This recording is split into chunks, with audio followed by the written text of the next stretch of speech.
Hey, what's up everyone? So there's a new trailer for Alien Romulus. The movie is coming out in August of this year, so let's get right into it and break down this trailer. The trailer opens up to seeing what looks like an atmosphere processing plant through a window. A few letters appear on here. I can make out the letters CKSON on the left and SC or SO on the right. The rest is hard to read. Now, you might remember these from Aliens. These are used for terraforming colonies on planets. Sure, they have a similar design, but for all we know, these could just be large facilities.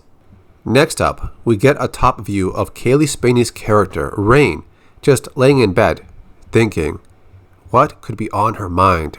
Well, we don't know, so let's move on. The characters Rain and Andy are shown to hold hands as their ship flies off somewhere. We get a glimpse of a ship flying over a planet with rings as the sun shines in the distance. There's a few clips that could be linked to this scene inside that ship. The character named Tyler only says a few words. Then this is our only ticket out of here, along with an old scene of a ship about to dock with a space station. We saw this one in the previous trailer. That same ship could be near the planet we saw earlier in the new trailer. You can see the rings have a similar formation. There's one part where a hatch is opening, and this reminds me of the hatches we saw in the first Alien movie from 1979. And another part shows a few crew members opening a door and walking through a hallway, and the design of this wall reminds me of Alien Isolation. Speaking of Alien Isolation, there's an article on the website called wearemoviegeeks.com, and there's a section where it says that Fede has played this game before. I want to believe in the canon of this movie is like gospel. I played Alien Isolation, and it's what made me want to make this movie. I played 10 years ago. I was playing the game, and I think we felt like Alien wasn't that scary anymore. In playing the game and being terrified, I was like, this can be actually terrifying. And that's when my mind started going like, oh man, someone, give me a chance to make this movie. So definitely, playing the game many times, I thought, how do you reproduce that atmosphere? You hire these guys. You hire the people that worked on them. He went on to say, I tried to get everybody that was involved in those movies to get them back and also channel my own emotions of how I felt when I watched that and what will create the same emotion today. Furthermore, an old picture that Fede posted seems to show a safe station that resembles the ones we saw in Alien Isolation.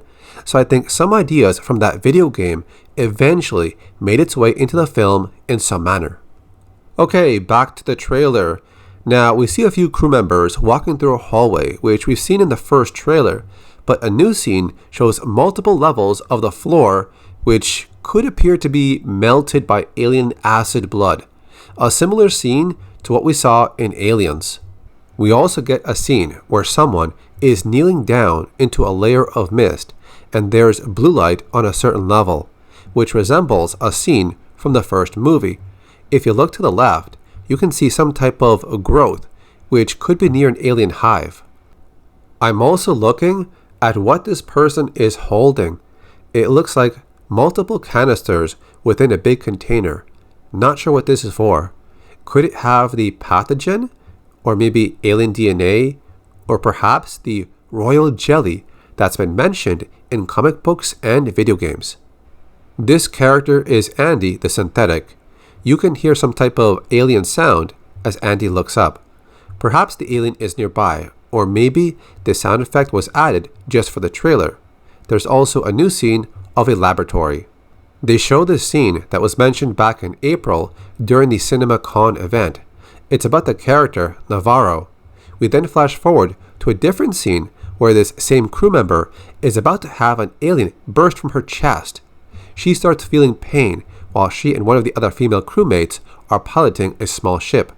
When the pain becomes too excruciating, she takes an X-ray flashlight of sorts to check her body, and we see a clear visual of a small chest burster trying to break its way out of her rib cage.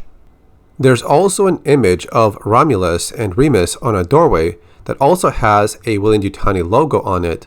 This goes back to the ancient history of Rome. The names Remus and Romulus actually stem from ancient Roman mythology. They were the mythological creators of Rome, the largest empire the world has ever seen.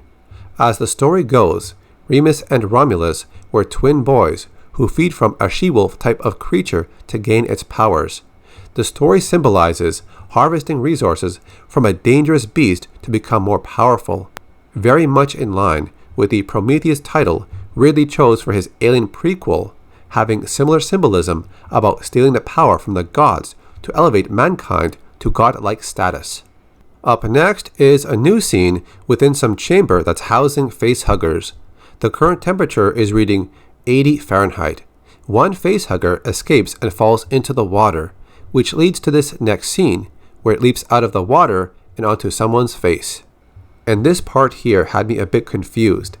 At first I thought this could be some new appendage to an alien, or maybe some new variant, but then I thought, could this be an alien that has just reached its adult form, and its fingers are moving for the first time, because you can see there's a slimy substance on it.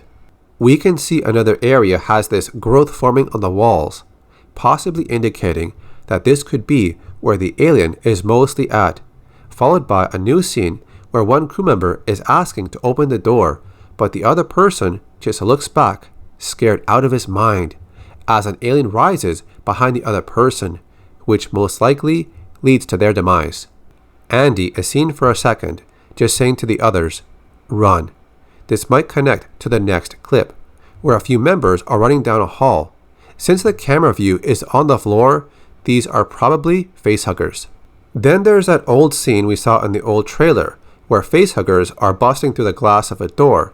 They ignore Andy because he's a synthetic, and they target a human, which looks to be Navarro. And this leads to the X-ray scene later on, which appeared earlier in this trailer.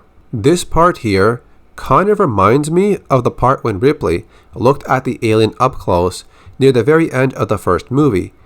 Or maybe I'm just looking too deep into this. Anyways, there is another clip of the alien, but only for a second. The angle it's facing reminds me of a scene from the first movie, when Brett meets the alien after he locates Jonesy the cat. Now this scene of the alien could be connected to the next clip in the trailer. The alien could be looking at the ground, searching for someone underneath it. Another scene shows one member falling from an upper area, or was she pulled? I don't know. What do you think? Then there's a scene in the trailer when Kay is holding the body of Navarro, which most likely is after the chestburster and X-ray scene. Oh, this might be the part when they recover the first alien's remains, bring it aboard the ship, then go through its DNA to find the pathogen inside it. You know, the black goo from Prometheus? Or I could be wrong, but this is what I'm thinking. Now let's quickly go over the last few clips within this trailer. This one shows two members going through an area which could be filled with hive growth on the walls. Two members are shown in the top right. The bottom picture could be part of the flooded room scene that was mentioned back in April, where Andy the synthetic has to power down his system and reboot because of an error, and this occurs during an encounter with facehuggers. Then there's this scene right here, which looks like a space station crashing into another planet or maybe a moon. This one looks like the one we saw in the trailer. There's a quick scene of one member using a firearm against the alien. This weapon could be another version of the pulse rifle that was mentioned long ago. The picture on the bottom right is just one of them screaming in pain. Not sure if it's from a chest burster or some other physical damage they received. This part right here is strange. Is this alien starting to molt? Like, is it going through a process of where it outgrows its first body as a new one is formed underneath? There were rumors that a Praetorian might be in the movie, but that's all I took it for.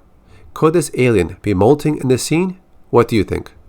And these are the last two scenes in the trailer. Someone floating in an area with low gravity, and another look of the alien, but this angle gives us a better look at some parts of its body. And some parts look a bit different or larger than usual. The area on the side of the mouth has a new design. The head area seems larger and more curved, and the chest area seems to stick out more. So I'm wondering, is this really the only form of the alien, or is this the so-called Praetorian rumor? Or am I just overthinking? I don't know, it's just when I see this alien from this angle, it kind of seems a bit bigger and bulkier and more curved on the head area. But anyways, so that's it for this trailer breakdown. What are your thoughts on it? Tell me in the comment section, and I'll see you next time.